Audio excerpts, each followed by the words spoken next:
প্রতিদিনই এক বালতি করে জামা কাপড় আমায় কাচতে হয়। এটা আর নতুন না, তবে আজকে একদম সকাল সকাল জামা কাপড় নিয়ে বসে পড়েছি।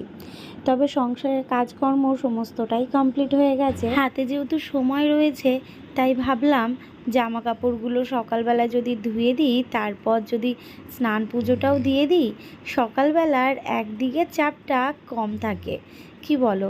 আমার মনে হয় বাড়ির প্রতিটা মহিলাদের এই স্নান পুজো দেওয়া রান্না করা এটা একটু চাপেরই হয়ে যায়। তাই জন্য এটা যদি সকালবেলায় করে ফেলি তাহলে অনেকটাই কিন্তু হালকা লাগে। কি বলো? আমাদের ফ্রিজ কেনা নিয়ে একটা প্রশ্ন বারবার উঠেছে। এটা নিয়ে আমি রিপ্লাই হয়তো খুব একটা দিইনি, হাতে গোনা দু একজনকে ছাড়া। তবে আজকের ভিডিওতে তোমরা পরিষ্কারভাবে এর উত্তরটা পেয়ে যাবে। দেখো, কেউ ইচ্ছাকৃত কোনো কাজ করে না, পরিস্থিতিটাই এমন হয় তাকে সেইভাবেই কাজটা করতে।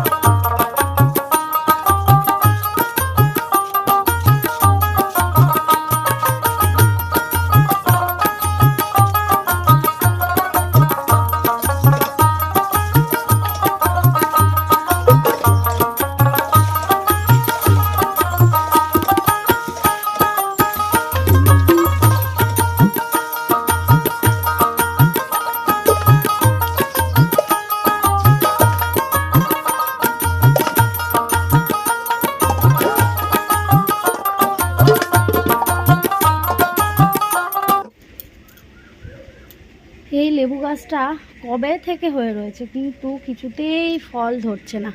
কি অবস্থা বলো তো? তো আমার বর বললো যে ওষুধ স্প্রে করে দেবে যদি ফল ধরে। কারণ পাতিলেবুর গাছ, আর এই লেবুটা ঠিক এত বড় বড় পাতিলেবু হয়, কি বলবো, মানে এত রস। আর হ্যাঁ, ওটা কিন্তু পাতিলেবু, ঠিক আছে, কাগজি লেবু না, কারণ কাগজি লেবুতে বেশি রস হয়, কিন্তু এই লেবুটা বেশ ভালো। কিন্তু কবে থেকে হয়ে রয়েছে, পাতাগুলো দেখো কত সুন্দর হয়েছে, আর সেই লতা পাতা, মানে এই সাইডটায় জঙ্গল তো লতা পাতা ঘিরে ধরে। তো এই যে ছাড়িয়ে দিলাম, আর এদিকে কলতলা একদম পরিষ্কার।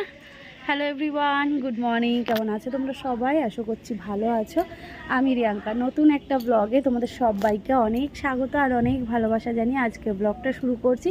না, শুরু অনেকক্ষণ আগেই করেছি, কাজকর্ম করলাম কমপ্লিট। এই যে বালতির মধ্যে রয়েছে, ছাদে গিয়ে মেলতে যাব। তবে ভাবছি স্নান করে একেবারে জামা কাপড়টা মেলে দিয়ে আসি। সকাল সকাল স্নান করে নিচ্ছি কেন বলো তো? কারণ এত গরম পড়ছে, সকালে একবার করব আর বিকেলে একবার। এখনও পর্যন্ত ধরিনি অবশ্য, কিন্তু কিছু করার নেই, ঘাম বসে বসে না মানে গলা বসে যাচ্ছে আমার।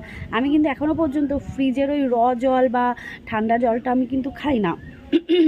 আমি মিশিয়েও খাই না, আমি নর্মাল জলটাই খাই। কারণ আমারও যে ওই বোতলে মাপে রয়েছে, তো সেটা আমি ফ্রিজে রাখি না, ওটা আমি বাইরেই থাকে, ওইটাই আমি সারাদিন যেহেতু খাই, তো আমার ফ্রিজের জল খেতে লাগে না। কিন্তু যে ঘাম বসে বসে না আমার গলা বসে যাচ্ছে, তো ওই জন্যে দুবার আমাকে গা ধুতে হবে। তো সকালবেলা একবার যদি করে নিই তাহলে সুবিধা হয়।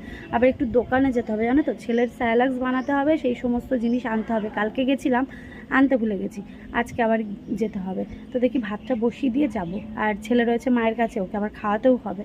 তো চলো তাহলে সঙ্গে থাকো। আর আজকে একদম কলতলা থেকে আর এই যে জঙ্গল থেকে ব্লগটা শুরু করলাম, চলো সঙ্গে থাকো। প্রতিদিন এখন বৌদি কিন্তু ফুল দিয়ে যায়, আর সেই ফুল দিয়েই আমার ঠাকুরকে পুজো দিয়ে নিই। কেমন লাগছে জানিও। স্নান পুজো কমপ্লিট, আর ওইদিকে ছেলেকে খাইয়ে ঘুম পাড়িয়ে দিয়েছি। আর এই যে ওর দিদুন আর ও মিলে এখানে বসে খেলা করছিল। আর ব্যাটারি ফ্যানটা সব সময় আমাদের ব্যবহার করতে হয়, কারণ ব্যাটারি ফ্যানটা এদিকটায় যেহেতু আমরা ফ্যান লাগাইনি এখনও, সিলিং ফ্যানের কথাই বলছি, তো তার জন্যে এদিকে বসলে এই ব্যাটারি ফ্যানটা খুব প্রয়োজন হয়। তো যাকে ছেলে এখন ঘুমোচ্ছে যেহেতু, এখন কিন্তু চট জলদি রান্নাবান্নাগুলো সেরে ফেলতে হবে। মা দুধটা গরম করে দিল, বলল যে আগে দুধ মুড়িটা খেয়ে নিতে।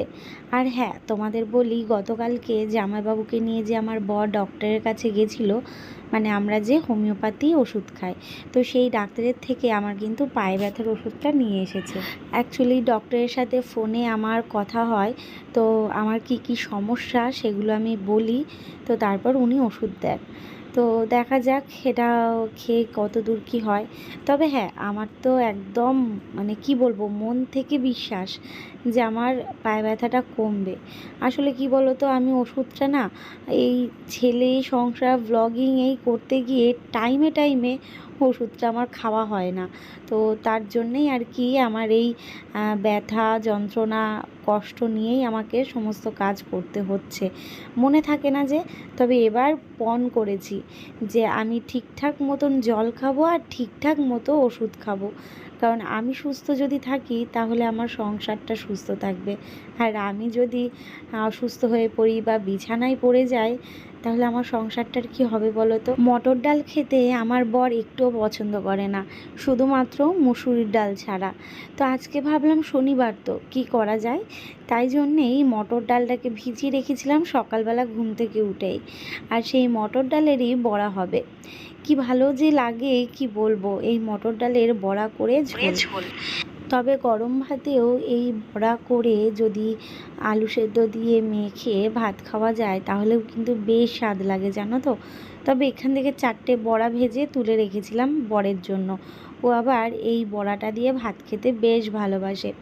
তোমরাও কি এরকম রান্না করো? কমেন্ট করে কিন্তু জানিও। তোমরা অনেকে কমেন্ট করেছিলে পনির খেতে। তবে জানো তো, আমার বর খুব একটা পনির ভালোবাসে না। তবে আমি ভাবছি এবার ফ্রিজ হয়েছে, পনিরটা এনে রাখবো, মাঝে সাঝে করার চেষ্টা করব। আর আমি কখনো করিও নি, জানো তো। তবে আমি ভীষণ ভালোবাসি পনির খেতে। আমার বর তো চিকেন ভালোবাসতো, মাটন খেতই না, গন্ধ লাগতো, চিংড়ি খেত না। তবে এখন আমার পাল্লায় পড়ে এই মটন আর চিংড়ি মাছটা বেশ ভালোই খায়। তো দেখি পনিরটাও যদি ধরাতে পারি। আর সবজিগুলো কেটে দিচ্ছে, দিকে বড়া ভাজা বসিয়ে আসলাম জামা কাপড়গুলো মেলতে। এই যে বালতি, সিঁড়ির দরজা খোলা, ওপরে উঠে সকালবেলা ও গাছে জল দিয়েছিল। আর একটা জিনিস দেখবে, এই দেখো ফুল সুন্দরী, কি ভালো লাগছে না? টাইম ফুল গাছ, কত ফুল ফুটেছে, কি ভালো লাগছে। আর চাল কুমড়ো গাছটা অনেকটা উপরে উঠে গেছে, জানো তো। এই জায়গাটা বেশ ঠান্ডা হাওয়া রয়েছে আর ভালো লাগছে, কিন্তু এখন বসার সময় নেই, বর চলে আসবে আর এদিকে ছেলে ঘুমোচ্ছে। তো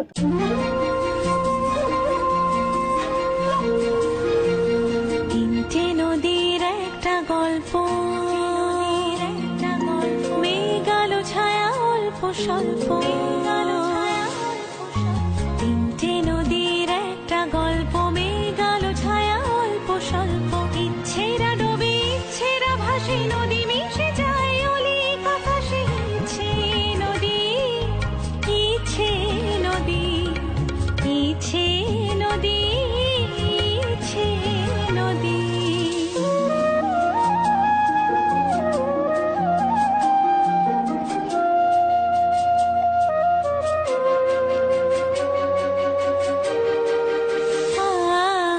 আশাবরে সুরে বাজে ভৈরবী, ভোর দিন রাত একাকার ছবি।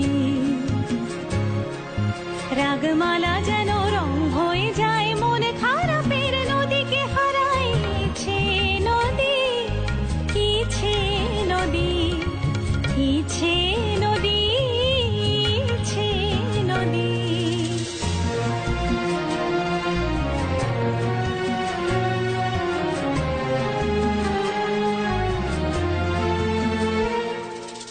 ইচ্ছে রাজ পেয়ে গেছে দানা, ইচ্ছে রাজ পেয়ে গেছে। বড়াগুলো ভাজা হয়ে গেছে আর তার সাথে লঙ্কাও কিন্তু ভেজে নিয়েছি। আজকে হবে উচ্ছে আলু ভাজা, ওই যে নিরামিষ যেহেতু, উচ্ছে আলু ভাজা, আমের টক, আর হবে বড়া করে আলু দিয়ে ঝোল। একদম নিরামিষ রান্না। কালো জিরে ফোড়ন দিয়ে এদিকে আলু আর উচ্ছেটাকে ভেজে নিচ্ছি, নুন হলুদ দিয়ে ভাজবো। আগে জানো তো উচ্ছেতে লঙ্কা দিতাম, তবে তোমাদের কথা মতন শুনে আমি কিন্তু তিতোতে লঙ্কা দিই না। আর এইদিকে বড়া আলুর ঝোলটা একদম নামানোর দিকে। একটু ঝোলটা বেশি রেখেছি, কারণ নামানোর পরে এতটা ঝোল থাকবে না, অনেকটাই টেনে নেবে। আর এই গরমের দিনে একটু টক না হলে ভালো লাগে বলো তো? প্রতিদিনই কিন্তু আমাদের আমের চাটনি হচ্ছে, তো আজকে টকটাও বেশ ভালো হয়েছে আর উচ্ছালু ভাজাও হয়ে গেছে। তো এদিকে বরের জন্য দুপুরের খাবারটা গুছিয়ে দিচ্ছি, আর এই স্টিলের কৌটোটাতে দিই আর সাথে একটা প্লেট দিয়ে দিই, যাতে ভাতটা নামিয়ে ওই প্লেটের মধ্যে খেতে পারে। দেরি হবে নাকি আজকে? আচ্ছা, খাবার, জল, গামছা সব কিছু নিয়ে চললেন। বাবা যা রোদ, টুপি ব্যবহার করতে হবে জানো, মাথা, হ্যাঁ রেনকোট পরবো। কি গরম বলো তো, কি তাপ বলো তো। দুপুরবেলা কি করে? দুপুরবেলা ঘুমোতে হয়, তো বিকেলবেলা আবার আমরা ঘুরতে যাবো। ঘুমোবে না এখন, সকালে কিন্তু বেশি ঘুমাওনি। হ্যাঁ, তোমাকে ঘুম পাড়িয়ে তারপর দিদুন আর আমি তোমার পাশে ঘুমাবো, ঠিক আছে? চলো ঘুমাও। আজকে বৌদি আসেনি এখনো, তাই বলছি যে বৌদি এখনো আসলো না তো আজকে, নাহলে তো একবার হলেও উকি দিয়ে যায়, ওকে দেখে যায়।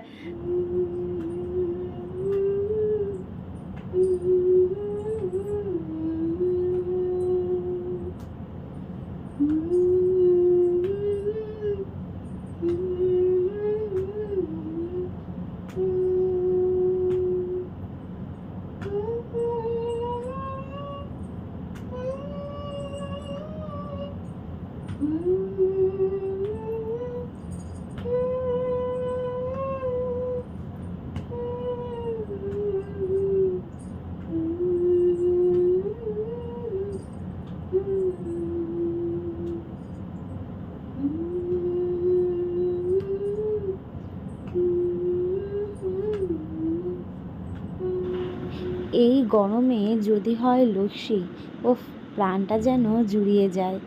তো এই লস্যিটা বৌদি বানালো সন্ধেবেলায়, এখন আমরা এটা খাবো। সন্ধেবেলায় লস্যি খেয়ে পেটটা একদম ঠান্ডা হয়ে গেল। তারপর ছেলেকে খাইয়ে দিদুনের কাছে রেখে চলে আসলাম রান্নাঘরে।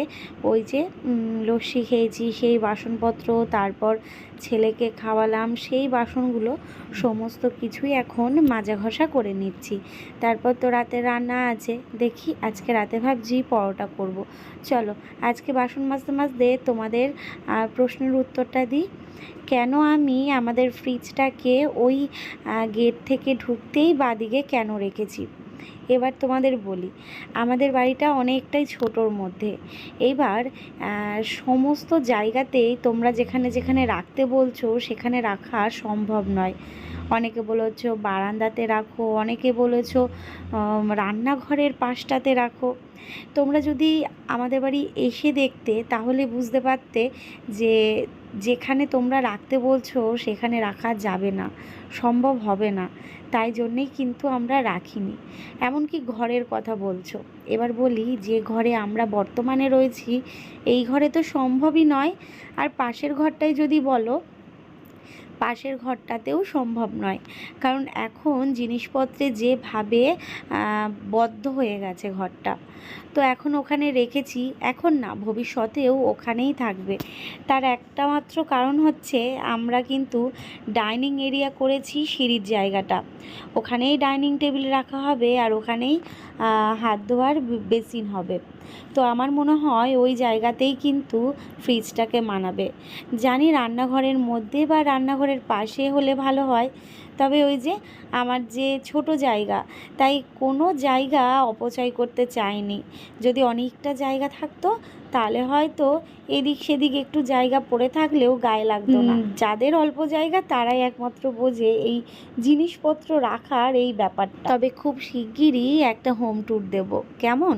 অপেক্ষায় থেকো। আর এদিকে দেখো আমি কাজ করছি আর আমার ছেলে হামা দিতে দিতে আমাকে এসে দাঁড়িয়ে পড়েছে। সব সময় এমন করবে, আমাকে ধরে ধরে দাঁড়িয়ে থাকবে।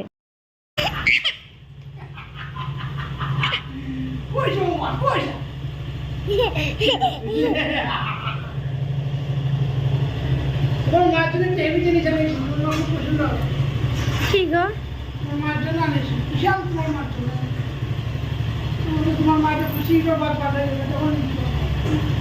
আর একজন চলে এসেছে, লাইটটা জ্বালানো।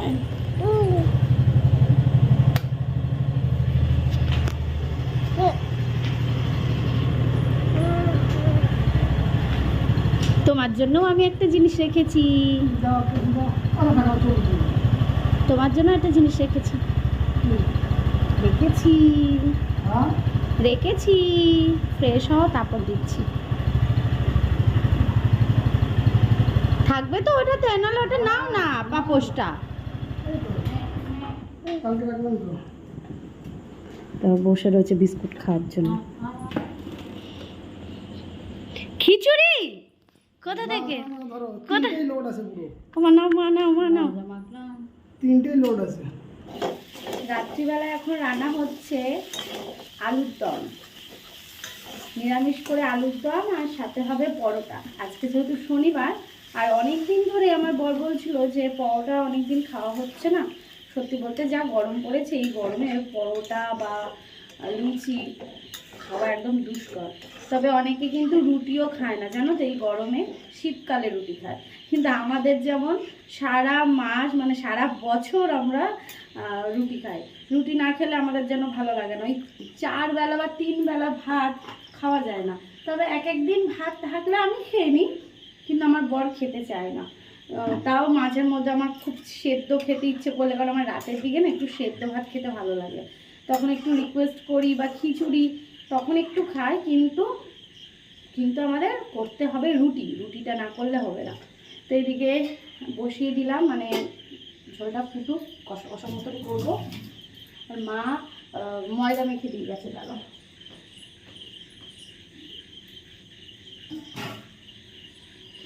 এই যে ময়দা মেখে দিয়ে গেছে, এটাকে এখন লেচি করে নেব। ছেলে ঘুমোচ্ছে, ছেলের বাবা ঘরে রয়েছে, আর মা বৌদির বাড়িতে গেছে।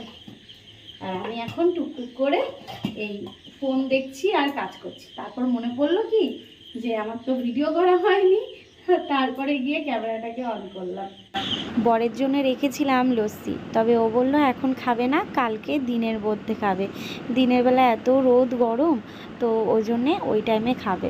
এমনকি আম পুড়িয়েও রেখে দিয়েছি, কালকে সকালে আম পোড়ার শরবতটাও করে রেখে দেব, তাহলে ও কাজে যাবে যখন নিয়ে যেতে পারবে। আসলে এই যে রোদ গরমে না শরীরটাকে একটু ঠান্ডা করার জন্য এইগুলো সত্যি খুব প্রয়োজন। তবে আগে করে রাখতে পারতাম না, আর এখন বেশ সুবিধাও হয়েছে, ঠান্ডা জলটাও পাচ্ছি। তো এই যে পরোটা ভেজে নিচ্ছি, আর এদিকে কিন্তু আলুর দমটা একদম রেডি। দেখতে কেমন হয়েছে অবশ্যই কিন্তু কমেন্ট করে জানিও কেমন। তবে আজকে মা আর আমি খাবো খিচুড়ি, আর আমার বর খাবে হচ্ছে পরোটা। আর সকালবেলা রেখে দেবো, সকালে টিফিনটাও হয়ে যাবে।